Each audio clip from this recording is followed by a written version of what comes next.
Rubina Chaudhary, and today I am back with one more lecture of states of matter. Student, as you know, we are discussing about intermolecular force of attraction so far. We have completed four type of intermolecular force of attraction. First one was dipole-dipole interaction. Then we have completed ion dipole interaction. We have completed dipole-induced dipole interaction.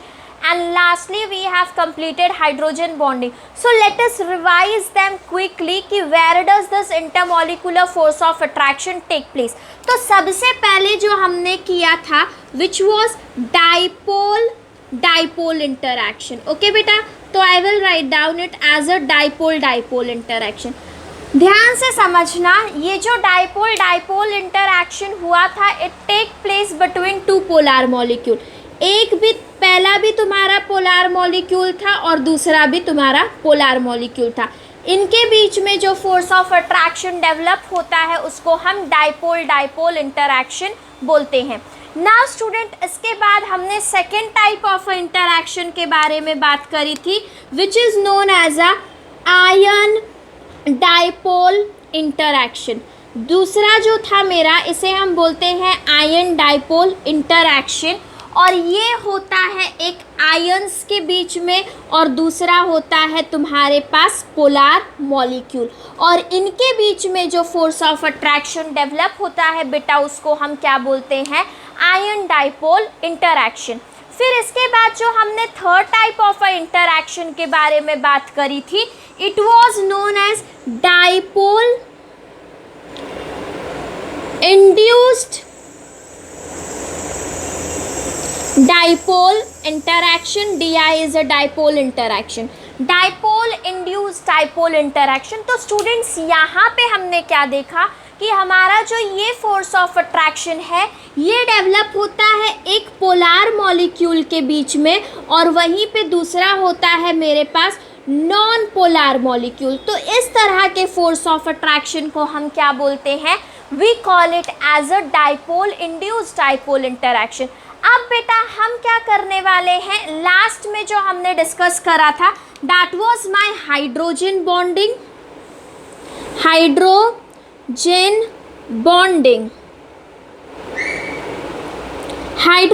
Bonding क्या होता है बच्चा, hydrogen bonding में अगर हम देख ले तो ये होता है बिटवीन हाईली इलेक्ट्रोनेगेटिव एलिमेंट का interaction with highly electropositive element. इस तरह से हमने अपने चार फोर्स ऑफ अट्रैक्शन को डेवलप कर ली और देखा है सो फार. अब बेटा क्या हम ऑर्डर की बात कर ले कि कौन सा स्ट्रॉन्ग है और कौन सा वीक है इन चारों में से, तो सबसे ज़्यादा स्ट्रॉन्ग जो होता है तुम्हारा that is ion dipole interaction. It is strongest of all, ion dipole interaction student. फिर सेकेंडली होता है तुम्हारे पास हाइड्रोजन बॉन्डिंग. लगभग हाइड्रोजन बॉन्डिंग और dipole interaction are almost similar. और थर्ड पे हम ले लेते हैं डाइपोल इंटरैक्शन. अब तक सबसे वीक जो है तुम्हारे पास आ गया ये डाइपोल इंड्यूस्ड डाइपोल इंटरैक्शन, क्योंकि हमने क्या देखा था, यहाँ पे एक पोलार है और दूसरा नॉन पोलार है. तो ऐसे बॉन्डेड जो होते हैं वो टेम्पररी होते हैं क्योंकि सामने वाला कभी भी देना स्टॉप कर सकता है. नाउ बेटा तुमने पोलार का देख लिया, पोलार नॉन पोलार का देख लिया. आज हम एक बहुत स्पेशल फोर्स ऑफ इंटरैक्शन के बारे में बात करने वाले हैं जिसका नाम है which is known as a London force. इसको हम बोलते हैं London force of interaction, London force. Okay बेटा, this is my new topic and this is your fifth force of interaction. और फिर जाके हम आगे फिर से देख लेंगे अपना order at the end of lecture. अब तक के जो आपके ऑर्डर थे उसका कंडीशन ये है, सबसे स्ट्रॉन्ग आयन है, फिर तुम्हारे पास hydrogen bonding, dipole and then we have dipole induced dipole interaction. Now let us move ahead student. आज हम बात करने वाले हैं लंडन फोर्स की. तुम ध्यान से देखो, तुमने पोलार की बात कर ली, तुमने पोलार नॉन पोलार की बात कर ली, तुमने आयंस और पोलार मॉलिक्यूल की बात कर ली, तुमने highly electronegative and highly electropositive की बात कर ली, but have you seen student कि हमने अब तक पोलार तो बात कर लिया, बट क्या कभी फोर्स ऑफ इंटरएक्शन दो ऐसी बॉडीज़ के बीच में भी डेवलप हो सकता है जो कम्प्लीटली न्यूट्रल है? देखा जाए तो सुनने में बहुत ज़्यादा डिफ़िकल्ट लगता है कि नहीं होगा, क्योंकि अगर मेरी ये बॉडी भी नॉन पोलार है और मेरी ये बॉडी भी नॉन पोलार है, तो चाहे मैं ये ना तो इसकी तरफ अट्रैक्ट होगा ना ये तो इसकी तरफ अट्रैक्ट होगा, मतलब फोर्स ऑफ अट्रैक्शन डेवलप ही नहीं होगा, क्योंकि न्यूट्रल ना तो पॉजिटिव को ये न्यूट्रल है तो तुम भले पॉजिटिव ले आओ तभी भी मूव नहीं करेगा, ये भी न्यूट्रल है, तुम पॉजिटिव नेगेटिव कुछ भी ले आओ ये मूव नहीं करेगा। लंडन फोर्स जो होता है, लंडन फोर्स बेसिकली बात करता है force of interaction between two non polar molecule, दो न्यूट्रल बॉडी के बीच में किस तरह से फोर्स ऑफ अट्रैक्शन डेवलप होता है, उसी को हम लंडन फोर्स बोलते हैं बेटा। देखो बेटा, लंडन फोर्स के और भी नाम है, तो सबसे पहले London force is also known as, it is also known as dispersion force, dispersion force, then it is also known as van der Waals force. Okay, so we can call it with any of the name. इसे London force इसलिए बोला जाता है because it was given, ये London force was explained by a German scientist whose name was Fritz London, and from his name we got it as a London force. So first point what you have to see here student, this type of force of interaction developed between two non-polar molecule. This type of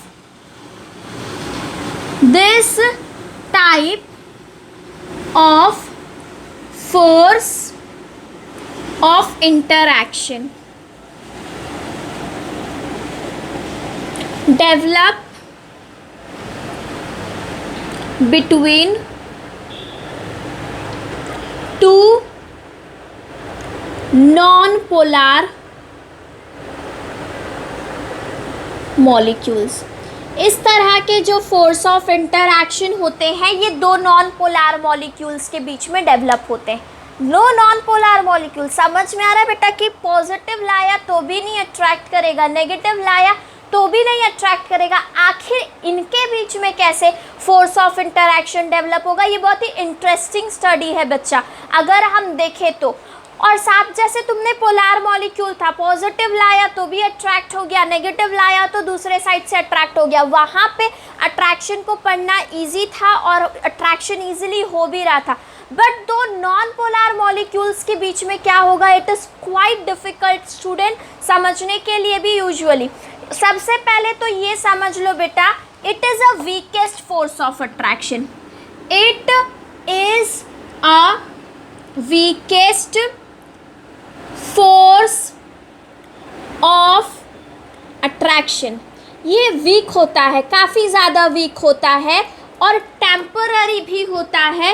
it develop for temporary period of time, temporary period of time. अब ज़रा सा समझते हैं कैसे होगा।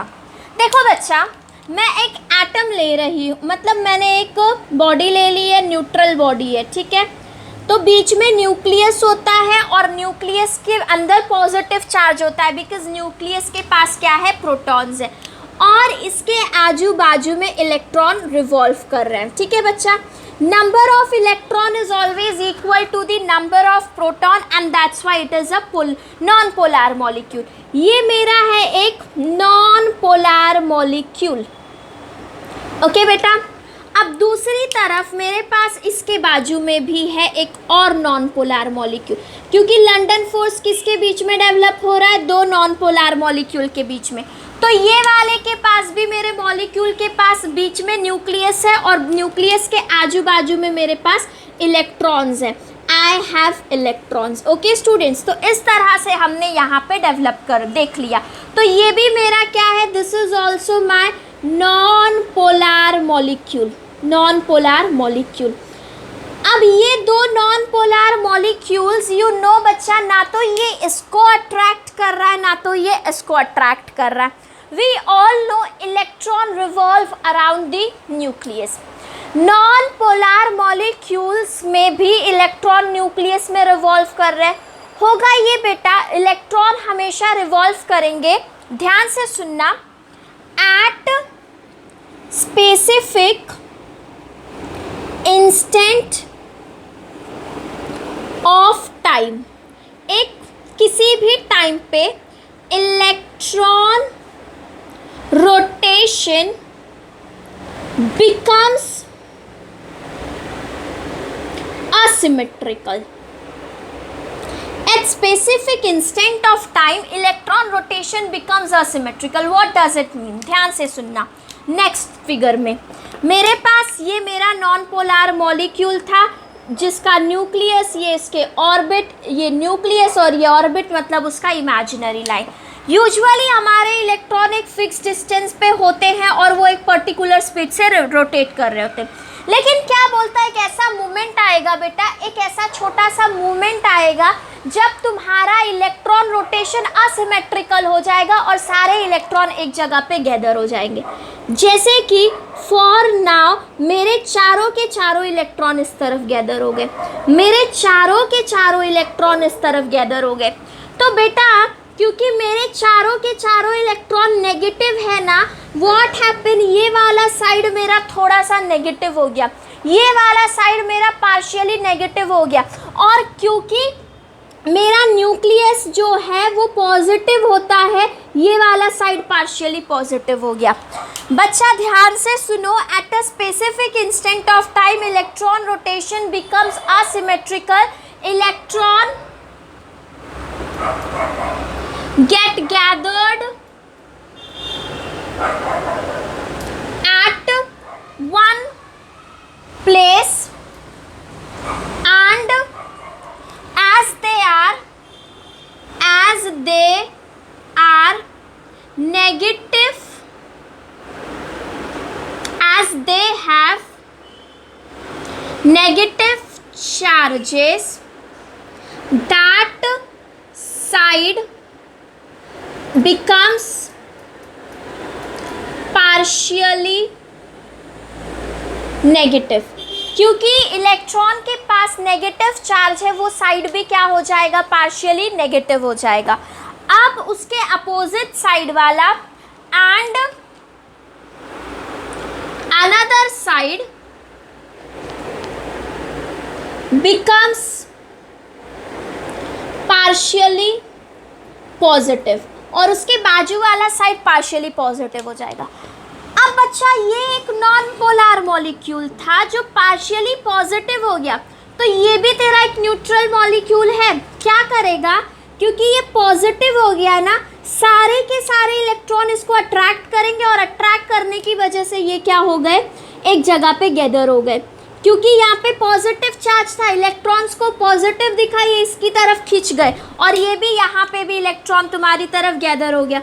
इसकी वजह से इसको पार्शियली नेगेटिव और इसको मिल गया पार्शियली पॉजिटिव चार्ज, और इसी की वजह से तुम्हारे इलेक्ट्रॉन का रोटेशन असिमेट्रिकल होने की वजह से, एक जगह पे इलेक्ट्रॉन गैदर होने की वजह से temporary polarity has been induced, और इस वजह से partial negative is getting attract towards the partial positive and this is known as London force, और इसी को हम क्या बोलते हैं, London force. due to which polarity has been induced, due to which polarity has been induced in non-polar molecule